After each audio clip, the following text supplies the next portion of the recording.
ආයුබෝවන් මාත් එක්ක මේ වෙලාවේ එකතු වෙලා ඉන්න ඔයාලා හැමෝටම. ඉතින් ඔන්න මම හිතනවා ඔයත් මම වගේම ගොඩක් සතුටින් ජීවත් වෙනවා ඇති කියලා. ඉතින් කොහොම වුණත් මගේ මේ කතාවත් අහගෙනම යමුකෝ. ඉතින් ඊට කලින් මම මතක් කරනවා ඔයාලට තවමත් ඔයා මාව subscribe කරලා නැත්නම් ඔයාගේ ජීවිතේට ගොඩාක් වටින කියන දේවල් ඉදිරියේදී මම අරගෙන එනවා. ඒ දේවලුත් එක්ක එකතු වෙන්න මාව subscribe කරලම කතාව අහගෙන ඉමුකෝ. අද මගේ කතාව ගැන පුංචි අදහසක් ගන්න මෙන්න මේ කවිය අහන්නකෝ. උදේ හවස එක ලෙස වතරේ දුමින් සැරසුණා නිවහන සම අපායකට නොඅඩු ලෙසින් දිස්සුණා. හිතට දුකක් දෙන අදහස් මෙහෙට මෙහෙට විසියුණා. දෙදෙනාගේ යුග දිවියට යන වින කොඩි වින වුණා. සමා වෙන්න ඉතින් මිහිරි ගායනයක් කරන්න බැරි වුණාට මට ඕන කරන්නේ ආදරණීය තරුණවියේ ජීවිත ගත කරන දුවලා පුතාලට වගේම අසාර්ථක යුගදිවියක කල් ගෙවන කවුරුම හරි ඉන්නවා නම් අන්න ඒ අයට මේ ජීවිතේ හරි ලස්සන එකක් කරගන්න එක ඒ තරම් අපහසු නොවන දෙයක් කියලා පැහැදිලි කරලා දෙන්න. නිතර දරුවන් මුණ ගැහෙන වෘතියක යෙදිලා ඉන්න මම හොඳටම දන්නවා සමහර දරුවෝ නිවැරදිව අඳින පළඳින විදිය, කතා බහ කරන විදිය, පිරිසිදුවට සහ පිළිවෙලට ඉන්න විදිය, යහපත් ගති පැවතුම් ඇති බව, ගොඩාක් දුර්වල මට්ටමක පවතින බව. ඉතින් මෙහෙම දරුවෝ සමාජයට ගිහිල්ලා කවදක හරි විවාහ ජීවිතයක් ගත කරනකොට විවිධ ආකාරයේ ගැටලු වලට මුහුණ දෙන්න සිද්ධ වෙනවා. ඉතින් මාත් එක්ක එකතු වෙලා ඉන්න ඔයාලට මගේ ආදරය වෙනුවෙන් පුංචි දේවල් ටිකක් තමයි මේ කියන්නේ. ඔයා කාන්තාවක් ඇටියට ගෙදර ගොඩාක් මහන්සි වෙලා වැඩ ගොඩාක් කරන කෙනෙක් වෙන්න පුළුවන්.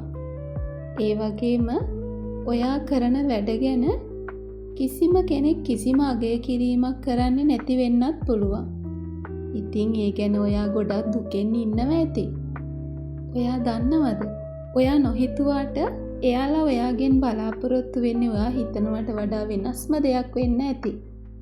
ඉතින් ඔයාට ඕන කරන්නේ පවුලේ හැමෝගෙම ආදරේ දිනා ගන්න නේද? හැමෝම ඔයාව අගය කරනවා දකින්න නේද? එහෙනම් මෙන්න මේ පුංචි වෙනස්කම් ටික අනිවාර්යයෙන්ම කරන්න උත්සාහ කරන්නකෝ.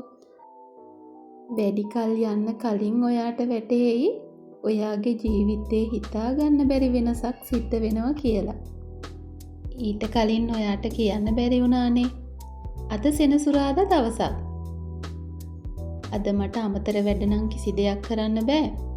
අද බබාලට අමතර පන්ති කිහිපයක්ම යෙදිලා තියෙනවා. ඉතින් මම අද දවසේ ඒ වෙනුවෙන්ම වෙන් කරගෙන ඉන්නේ.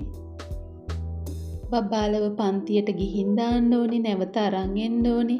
ඒ වගේම නැවත තවත් පන්ති වලට අරන් යන්නත් ඕනේ. එහෙම කියනකොට ඔයාට හිතෙයි බුදු අම්මේ පුදුම පන්ති ගොඩක් නේ ළමයින්ට තියෙන්නේ කියලා. මායි මහත්තයයි දෙන්නම කාර්ය බහුලයිනේ. ඉතින් අපි දෙන්නට බබාලගේ අධ්‍යාපන කටයුතු වෙනුවෙන් ගත කරන්න තියෙන කාලය ඉතාමත් සීමිතයි. අන්න ඒ නිසා තමයි අමතර පන්තියකට යොදවලා හරි ඒ කාලය තුලවත් දරුවෝ අධ්‍යාපන කටයුතු වල යොදවන්න උත්සාහ කරන්නේ. එයාලා පන්තියේ ඉන්න අතරතුර තමයි මං ගෙදර වැඩ ටික කරගන්නේ. ඉතින් ඔන්න බබාලව අරගෙන ඇවිල්ලා ඉක්මනටම කරන්නේ රැට උයා ගන්න එක. ඉතින් අහන්නකෝ මොනවද මේ තවමත් ඔයා නොකරනවා නම් කරන්න කියලා මම කියන්න අදහස් කරන්නේ කියලා. ඔයා හෙට දවස ගත කරන විදිය ගැන අද රාත්‍රියේ සැලසුම් කරන්න. උදේට සතුටින් අවදි වෙන්න. ඒ වගේම ඔයා නම් නිවසේ ඉන්න අනිත් අයව අවදි කරන්නේ ඒ අයව හරිම ආදරණීය විදිහට අවදි කරගන්න. යහපත් මනසකින් අවදි වෙන එයාලා උදේට සතුටින් අවදි වෙනවා. ඒ සතුටත් එක්ක තමයි එයාලා මුළු දවසම ගත කරන්නේ. හැම මොහොතකම අපි උත්සාහ කරන්න ඕනේ ආදරණීය වචන වලින් ඒ අයව ආමන්ත්‍රණය කරන්න. ඒ ආදරණීය වචනවලට අපේ ජීවිත විතරක් නෙමෙයි, පවුලේ හැම කෙනෙක්ගේම ජීවිතවල විශාල වෙනසක් ඇති කරන්න හේතු වෙනවා. විශේෂයෙන්ම තමන්ගේ ස්වාමියා නිවසින් යන වෙලාවට වගේම නිවසින් එන වෙලාවට ලස්සන ඇඳුමකින් සැරසිලා ඉන්න උත්සාහ කරන්න. අපි ගමනක් යනකොට භාවිතා කරන සුවඳ විලවුන්, විවිධ ආලේපන වර්ග මුළු නිවසම සුවඳවත් කරන්න නිවස තුලදී භාවිතා කරන්න. ඒ වගේම තමන්ගේ නිවස මුළු දවසක් මහන්සි වෙලා නිවසට එන සැමියාව මානසික වශයෙන් සුවපත් කරන්න පුළුවන් විදිහට පන්සලක් වගේ තියාගන්න උත්සාහ කරන්න.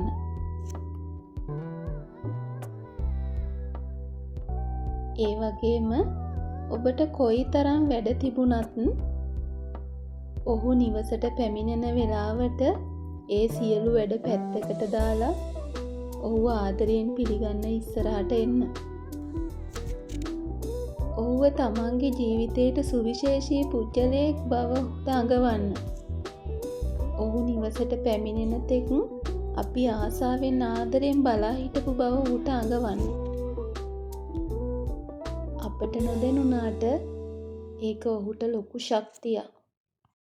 අපි ගොඩක් වෙලාවට උත්සාහ කරන්නේ අපි දවසක් මහන්සි වෙලා දවසක ගෙදර වැඩ කරාට පස්සේ තමන්ගේ ස්වාමියා ගෙදරට ආවහම ඔහුට තමන්ගේ මහන්සිය කියලා අපේ හිතට සතුටක් ලබා ගන්න. නමුත් අපට අමතක වෙලා ඔහුත් නිවසෙන් බැහැරව ගියාට පස්සේ පුදුමාකාරයේ වෙහෙසක් මහන්සියක් ගන්න බව. ඒ වෙහෙස මහන්සිය ඔහුට නිවා ගන්න පුළුවන් එකම තැන තමන්ගේ නිවස බවට පත් කරලා දෙන්න. එහෙම නොවුනොත් වෙන්නේ වෙහෙස නිවා ගන්න වෙනත් ක්‍රමයක් ඔහු විසින් තෝරාගන්න එක. එහෙම නොවන තත්ත්වයට පත් කරගන්න අපි ලොකු උත්සාහයක යෙදෙන්න ඕනේ.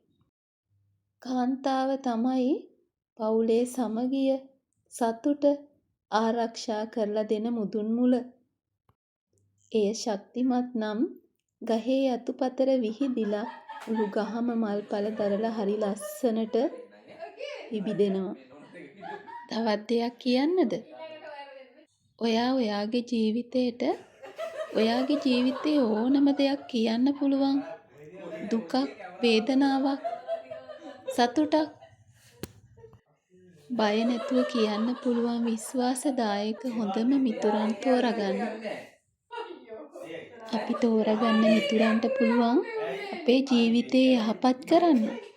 ඒ වගේම මිතුරු වේසෙන් එන සතුරන්ට පුළුවන් අපේ ලස්සන ජීවිත විනාශ කරලා දාන්න. කියන්න සතුටුයි අපේ මිතුරුකම සහෝදර බැඳීමක් හා සමානයි. ඉතින් අද දවසේ මගේ කතාවෙන් ඔයාගේ ජීවිතේට මොනියම්ම හරි දෙයක් එකතු කරගන්න ඇති කියලා මම හිතනවා. එහෙනම් සතුටින් ඉන්න සුබ දවසක්. තෙරුවන් සරණයි ඔයාලා හැමෝටම.